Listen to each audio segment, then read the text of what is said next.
¿Qué pasa, compañeros? Venga, vamos a hacer otro pequeño coche vlog, porque la verdad es que yo creo que la audiencia de mi canal está bastante dividida entre los que les gustan los viajes en moto y aquellos que les gustan los vídeos de opinión, que muchos coincidís, ¿no? Pero yo creo que resulta muy fácil distinguir unos de otros, porque claro, cuando en la miniatura del vídeo se ve que estoy en el coche, pues ya sabéis que voy a hablar de algo de opinión o alguna noticia que tiene que ver con mis actividades, y después pues tenéis ahí los vídeos de los que estamos haciendo ahora con la furgoneta, el motoflautismo, furgo camper.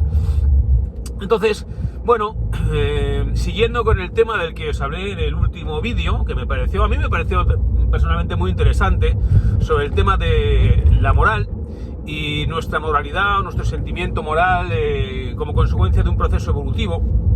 Había pues que no están de acuerdo, pero es que eso son evidencias científicas que los sociólogos han descubierto analizando muchos grupos humanos, no solamente de sociedades contemporáneas o sociedades desarrolladas, sino también los grupos humanos que podríamos considerar más primitivos, las tribus sin contactar, en fin, cómo se organizan ellos moralmente, ¿no? Entonces, a los resultados a los que la ciencia llega, estudiando las distintas comunidades morales que existen en el mundo, se llega a la conclusión de que existen básicamente dos leyes de la sociología moral, ¿no? La primera, y yo creo que es la más importante y la que nos va a permitir entender por qué pensamos como pensamos, por qué pensamos moralmente como pensamos, es que ante todo se encuentran los sentimientos. La moral tiene que ver con las emociones, es decir, nuestra capacidad de distinguir lo que está bien y lo que está mal es básicamente una cuestión de tripas, es una cuestión interna, emocional, ¿no? Es algo que nos conmueve,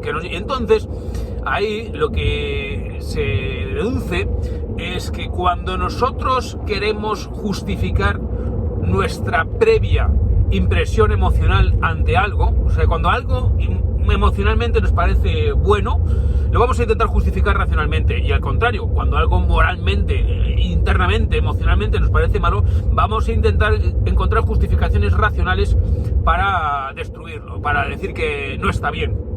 Pero no tiene nada que ver con la razón o con los argumentos lógicos, sino que vamos a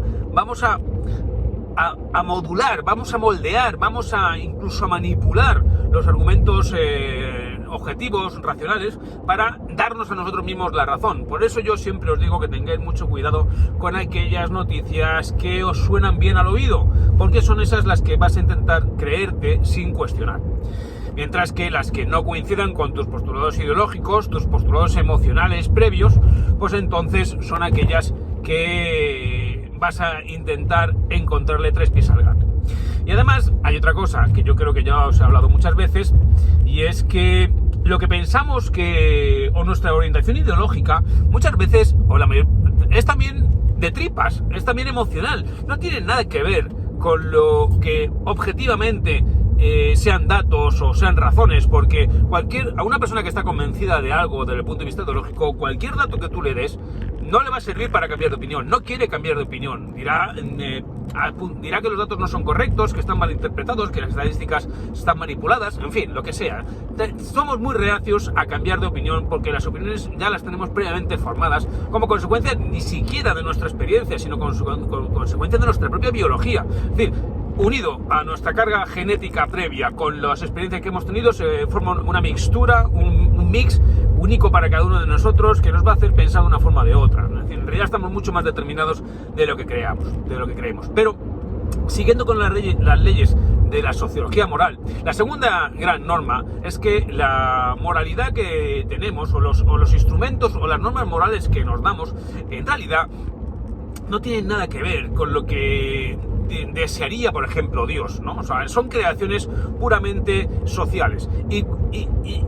¿Y a qué están dirigidas? ¿Cuál es el fin último de la moralidad? El fin último de la moralidad es vivir en sociedad, es decir, tomar nuestros egoísmos individuales para permitirnos vivir en sociedad, para permitirnos vivir en el grupo, dentro de un grupo, cooperar dentro del grupo, al mismo tiempo que se se aceptan y se defienden instituciones fuertes que son las que van a dotar a ese grupo de cohesión y después permitirnos llevar una vida más o menos noble, o que consideramos noble.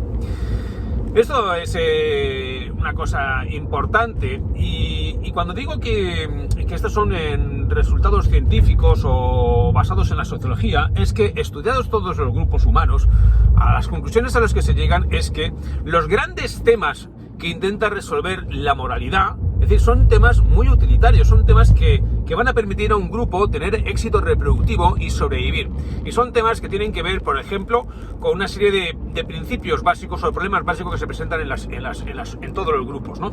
Como son, pues, en primer lugar, el asistir a los miembros más débiles de la especie, que son los niños. Es decir, nosotros tenemos niños que son completamente débiles, ¿no? No son como los animales, los pollos, en cuanto salen del cascarón ya están andando. Nosotros no, necesitamos un cuidado constante durante muchos años. Nuestra moralidad tiene que resolver el problema de cómo se atiende a los más débiles de la especie, es decir, a los niños y después también a los ancianos, ¿no? Pero sobre todo los niños, porque sin niños, porque hay tribus que a los ancianos los dejan abandonados porque ya no pueden sobrevivir por sí mismos, pues no pueden invertirse recursos en ellos. Y eso en algunas tribus se ha considerado moralmente bueno. Lo que no se considera moralmente bueno en ninguna tribu es matar a tus propios hijos, ¿no? Ni el incesto, ni matar a tus propios hijos, ni sobre todo no devolver los favores o tratar mal a quien te ha hecho un favor. Por tanto, la segunda cuestión moral que se tiene que resolver, o que la moralidad tiene que resolver, es la cuestión relativa a las alianzas que se forman dentro de un grupo con aquellos que no son miembros de tu propia familia, es decir, que aquellos que no tienen tus propios genes. Y esto también es muy importante, porque esto da lugar a la amistad.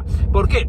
Para obtener o gozar del servicio público que supone la reciprocidad. La reciprocidad básicamente quiere decir que si tú me das, yo te doy. Si tú me haces un favor, yo te voy a devolver un favor. Pero claro, los favores que se hacen no son inmediatos, no, yo no te cambio patatas por tomates, ¿no? Sino que yo hoy te doy tomates pensando que tú algún día me vas a dar patatas. Y eso, la moralidad tiene que proteger esa confianza. ¿Por qué? Yo eso lo he vivido en innumerables ocasiones cuando he viajado por territorios desérticos, inhóspitos, hostiles, ¿no? Donde la gente es súper solidaria. ¿Por qué? Es una solidaridad egoísta. Es decir, yo te ayudo hoy porque confío en que tú me vas a ayudar mañana cuando me haga mi falta la ayuda. Y por lo tanto, así sobreviviremos los dos. Pero ¿qué ocurre? Siempre puede haber alguien aprovechado, ¿no? Alguien que reciba la ayuda hoy y no le devuelve el favor mañana. Eso está mal visto también en todas las sociedades. La moralidad del grupo tribal defiende este deber de reciprocidad. Después es también muy importante y otro problema que hay que resolver en las sociedades tribales, en los grupos pequeños, y después cuando han ido creciendo también se siguen planteando, es la necesidad de llegar a coaliciones que permitan al grupo ser más hábil, ser más fuerte y conseguir, por ejemplo, la caza organizada de grandes mamíferos y también la victoria en la competición, en la lucha, en la guerra contra otro grupo rival que podría aniquilarnos. O les aniquilamos nosotros a ellos o ellos nos aniquilan a nosotros. Por tanto, aquellos grupos que sean capaces de establecer coaliciones fuertes serán los grupos que tendrán más capacidad para sobrevivir y por tanto son premiados por el proceso de selección natural. Esto también es importante porque entra de lleno en otra cuestión moral también compleja y que es necesario resolver por nuestras normas morales, las normas que cada grupo se dé, que es cómo se distribuyen las tareas, es decir, cómo se regulan las jerarquías dentro del grupo, quién manda, y después cómo se establece el estatus, la reputación de cada uno. Porque en el grupo se tiene que premiar al valiente. Una de las normas morales también básicas es defensa del grupo, ser valiente para defender al grupo. Pero claro, si todos somos valientes, si todos peleamos, si todos somos los más echados para adelante, resulta que el grupo se lleva un caos, ¿no? Es necesario que haya alguien que mande. Y esto tendrá sus complicaciones posteriores de las que les voy a hablar ahora. Es decir, es necesario que se establezca una jerarquía. ¿Quién es el líder de la manada? ¿Quién es el que manda? Porque ese líder de la manada es el que nos va a dirigir en el combate, en el que hay que obedecer. Por lo tanto, otro de los principios morales básicos que se tienen que respetar en los grupos tribales es la obediencia a la autoridad. Es decir, no puede ser aquí el que sea cada uno lo que le dé la gana, porque entonces el grupo se debilita. Y después es muy importante el recurso justo, equitativo de los recursos, porque los recursos siempre son insuficientes y por tanto la justicia es otro de los valores morales fundamentales de todo grupo. Y hay otro elemento imprescindible en los grupos, que también está regido por la moral, que es cómo se protege el grupo de las infecciones y las enfermedades. Esto también es básico. Y ahora os voy a explicar por qué. Digamos que los sociólogos morales lo que han encontrado es que existen 3 niveles distintos de moralidad, ¿no? Existiría primero una ética del individuo, una ética de la autonomía, que lo que protege es la libertad personal, la libertad individual. Después existe una ética de la comunidad, es decir, proteger los intereses del colectivo, del grupo, porque el grupo es más importante que el individuo. Y después la ética divina, la ética de la divinidad, que trataría de proteger la relación del individuo o del grupo con Dios, ¿no? De su alma con Dios. Porque la religión es un fenómeno netamente humano. No existe grupo tribal, no existe grupo humano que no tenga algún tipo de religión. Lo que ocurre es que estos 3 niveles de moralidad no se excluyen, porque, por ejemplo, para cualquier grupo humano, tanto para nosotros como para las castas de la India, ¿no? O los indígenas de Norteamérica. Es decir, es bueno que el individuo tenga su propia autonomía, que sea capaz, que sea individuo, que sea fuerte, que sea libre. Después es bueno que este individuo esté integrado dentro de un grupo y que colabora con su grupo, que sea alguien relevante dentro de la comunidad. Y después es bueno que esta persona que está integrada dentro de un grupo tenga una buena comunicación con los dioses, ¿no? Que ame a los dioses, que respete a los dioses, que les ofrezca sacrificios o que sea piadoso. Y existen, por tanto, estos 3 niveles, estas 3 éticas. Lo que ocurre es que estas 3 éticas pueden entrar en conflicto, porque la vida es siempre conflicto, y entonces se producen los dilemas morales. Por ejemplo, nosotros tenemos que protegernos a nosotros mismos y a nuestra familia, pero también tenemos que proteger a la comunidad. ¿Qué ocurre con aquellas personas que ven a sus hijos morirse de hambre y acaban robando, ¿no? Porque están cometiendo un crimen contra la comunidad. Existe el respeto a la propiedad privada, es también común a todos los seres humanos, todas las culturas, incluso los primates, y sin embargo hay circunstancias en las que tendrías que incumplir ese deber para satisfacer otro, que es, por ejemplo, alimentarte a ti mismo o alimentar a tu familia, ¿no? Entonces, la moralidad lo que trata es de establecer una serie de normas que nos permitan coexistir y colaborar dentro del grupo. Y esta colaboración dentro del grupo es tanto como cooperar dentro del grupo, portarnos bien dentro del grupo, como ser feroces contra el grupo extraño, contra el grupo de los enemigos. Pero hay algo que yo creo que también justifica o explica muy bien por qué tenemos a veces estas distorsiones desde el punto de vista moral en la actualidad.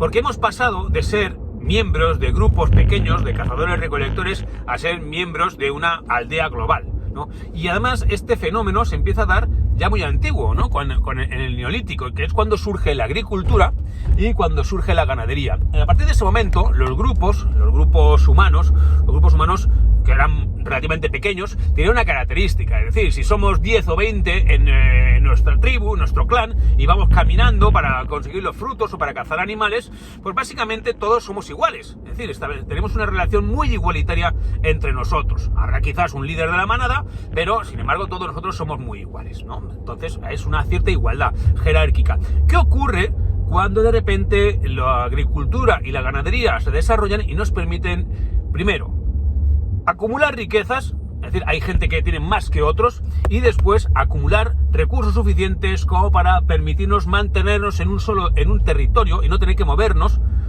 y por lo tanto podemos generar riquezas, generar recursos y fundar ciudades. Es decir, a partir del momento en que surge la ganadería, podemos tener los animales con nosotros, no hace falta ir a cazarlos, los criamos aquí.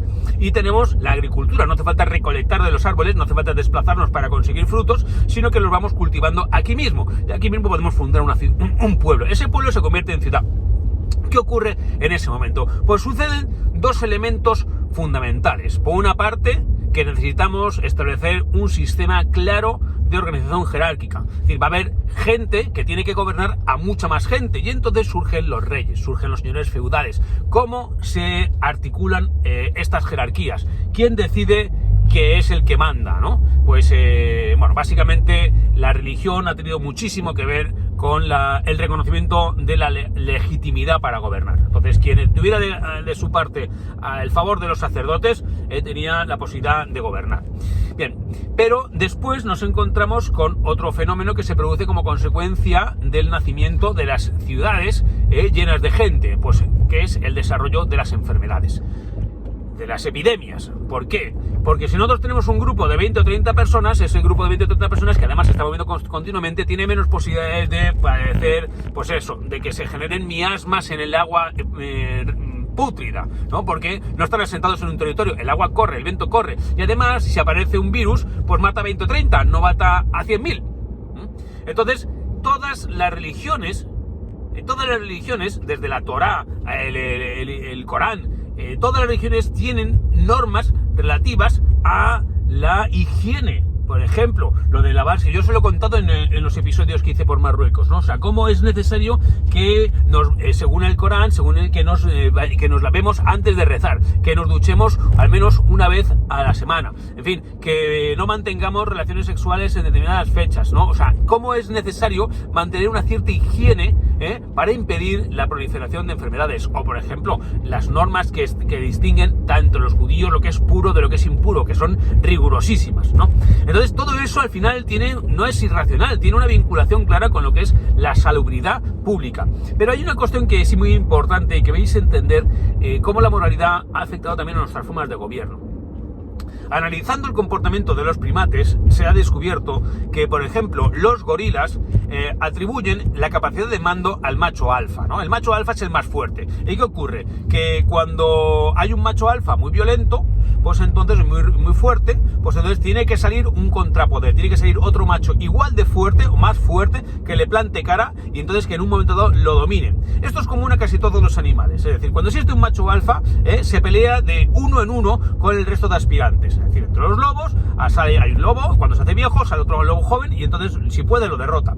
¿Qué ocurre entre los chimpancés? Entre los chimpancés es distinto. Los chimpancés, para que el macho alfa gobierne, tiene que gobernar a base de alianzas con el resto de miembros de la tribu. ¿Por qué? Porque si no, el resto, si hay un macho alfa que no tiene la capacidad de generar alianzas, el resto de machos, el resto de miembros de la tribu se coaligan contra él y lo matan. Esto es fundamental porque eso es lo que pasa entre los seres humanos. Los seres humanos, cuando hay un macho alfa, cuando hay un gobernante que demuestra ser demasiado autoritario, violento, abusivo, entonces, ¿qué es lo que ocurre? Que el resto se ponen de acuerdo a través de una herramienta fundamental que es el cotilleo, que es la conspiración, que es hablar, oye, pues este tío no se está portando bien, pues este fíjate lo que me dice, pues este se está pasando. Entonces se ponen de acuerdo y lo matan. Entonces, en nuestra concepción moral existe una contradicción clara entre, por una parte, la necesidad de obedecer a la autoridad para que el grupo esté cohesionado, pero por otra parte tenemos también este afán de libertad cuando vemos que el líder no es el que debe ser, o sea, está ejerciendo su poder o de forma ineficaz o de forma arbitraria e injusta. Entonces conspiramos para cargárnoslo. Y eso ha sido así durante toda la historia de la humanidad. Entonces, bueno, como veis, estos temas dan para mucho, ¿eh? Bueno, ya me he pasado de tiempo, y está el vídeo larguísimo. Bueno, ya sabéis, si os gustan los temas de los que yo os hablo, mejor me leéis, y además si me leéis los libros, podéis entrar en el Motoclub de Lectores y viajar conmigo, porque básicamente esa es la ventaja fundamental que tienen los socios del Motoclub de Lectores, miquelsilvestre.com, y ahí me pedís un libro, me leéis, yo os recomiendo mucho La Vuelta al Mundo en Moto, que va sobre todo esto y sobre muchísimas más cosas. Venga, tíos, hasta otra.